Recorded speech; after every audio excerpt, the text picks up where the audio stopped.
Hey everybody, Bruce here, traveling with Bruce. Welcome to my video today. Today is March the 13th. It's Friday the 13th. News today, this video is talking about all of the cruise lines that are no longer cruising. We just heard in the last hour that Carnival has joined the fray to announce that they will not be cruising now for 30 days out of the USA. This means that Carnival, Royal Caribbean, Norwegian, and others are all shutting down for at least a month. And, well, it's going to be kind of quiet.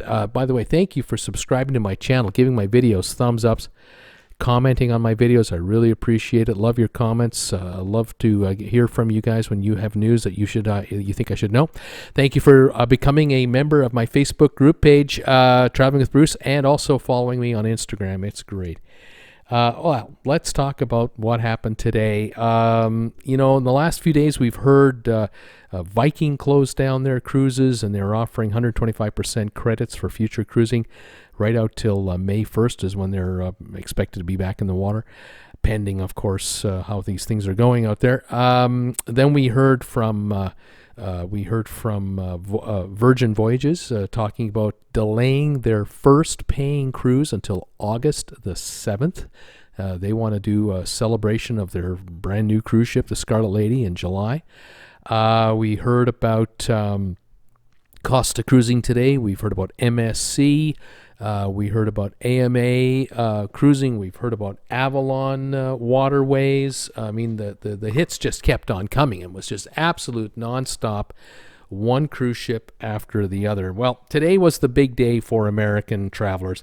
After we've heard about Celestial Crystal Cruises, Disney came out this morning, Paul Gagnon.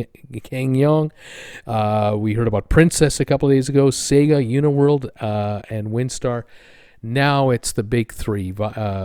Norwegian with its sister cruise lines, which includes Regent Seven Seas, Oceania. Then we've heard from Royal Caribbean with Celebrity Cruises, I believe Azamara. And then Carnival. And Carnival's family includes Princess, which has already stopped sailing, but Holland America, Cunard, Ada Cruising out of Europe announced this morning. Costa announced this morning. So the entire cruise ship family of these large companies, all of them, the cruise lines have all shut down sailing. I just heard this evening that the Port of Miami has made an announcement.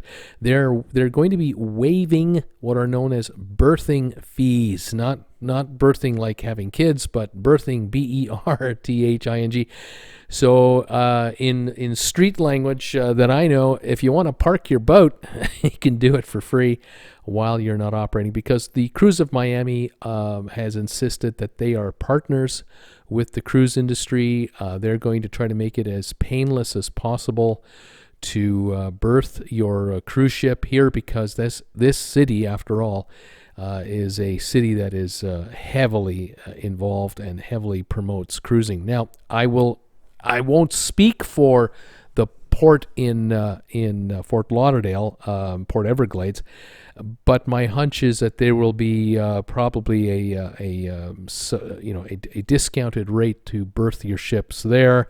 Port Canaveral, you got to think that they're going to be very supportive, because these three ports are collectively the three most used cruise ports in the world for cruise ship passengers. So you're looking at over 10 million passengers a year, probably more like 15 million passengers a year using those three ports to start and end their cruises.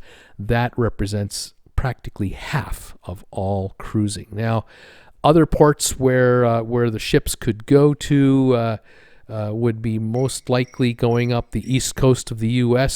So we're thinking maybe Charleston. Baltimore, I'm sure, will allow ships to berth, just not operate. And then Tampa on the west side. We've got Mobile, Alabama. We have New Orleans, Galveston, to name a few. So people are asking me, where are these ships going to go? Where are they going to stay when they can't sail? They'll find a place. They can always anchor offshore, of course, depending on, again, the harbor in question and the conditions. What else can I tell you, folks? All these cruise lines are offering credits to their customers. They will give refunds for cruises that are affected directly. They will allow cruisers to rebook for upwards of 2 years easily. Number of cruise lines may even offer enhanced credits. So if you keep your deposit or your full payment with the cruise line, they'll give you a bonus. It might be a cabin credit of a couple $100, or it might be a percentage of the credit as an extra bonus. So, for example, if you've paid a cruise line, say $4,000 for a cruise, you leave the money with them and rebook another one, they might call that $4,000 $5,000. And if the cruise costs you $4,000 a year from now and you have $1,000 left over, that'll be onboard spending to use any way you want. They'll be very generous and very flexible with how you can utilize your future credits. Where the ships are going to go, that is the next question. There are a number of ports around the world that have shut down as well. And for example, Canada, they have closed their cruise ports until July the 1st. So even if you want to go on an Alaskan cruise under the Jones Act, the cruise ship, if it leaves Seattle, it must visit a Canadian port before it comes back to Seattle to adhere to the Jones Act. There is no other country that the cruise line can visit. With regard to the Caribbean, of course, the ships can visit any Caribbean island nation to adhere to the Jones Act.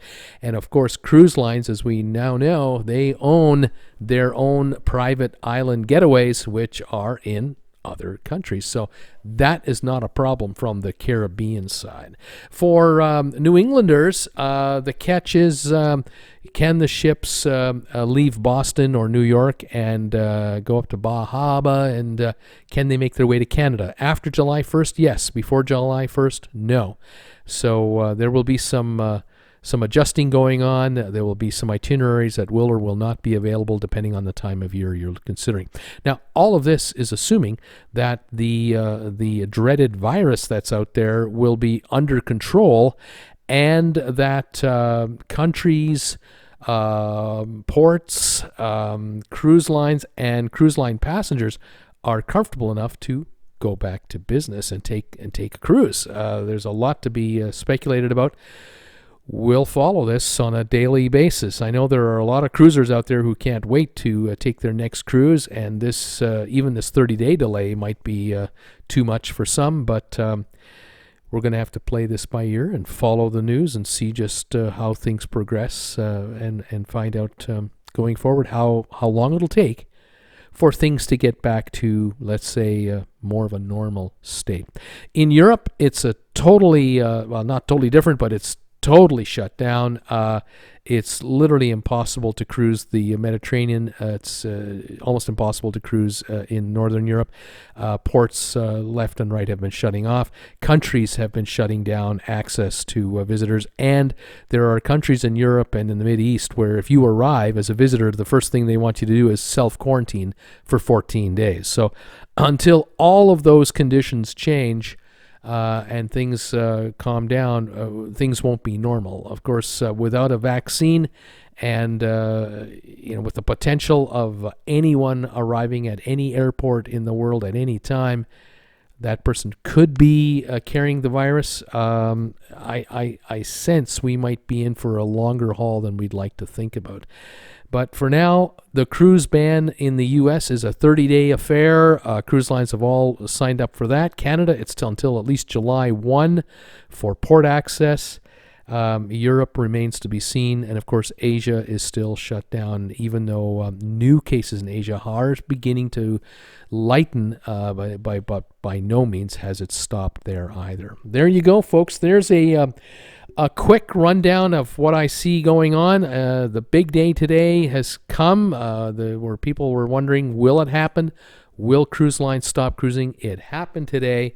The cruise lines will not sail now for at least 30 days out of U.S. ports for sure. Repositioning cruises, I don't see them going with paying passengers, and even without paying passengers, cruise lines may or may not have permission to bring ships into ports from the U.S. over to Europe, even with crew only. I don't know exactly how this will play out. It's just never happened before. on a grand scale like this. So we'll stay on top of it. In the meantime, thank you everybody for following my channel, supporting this channel, subscribing to Traveling with Bruce, giving my videos thumbs ups and my live shows. Join me Monday night at 8 o'clock for my live show. We'll update you on what's happening, of course, as I do every Monday. 7 o'clock, I'll be live as well, Eastern Time, for my sponsor members. Become a member of the channel to join that crowd. And again, thank you for the thumbs ups and the comments. We'll talk to you later, everybody. Have a good night. Bye for now.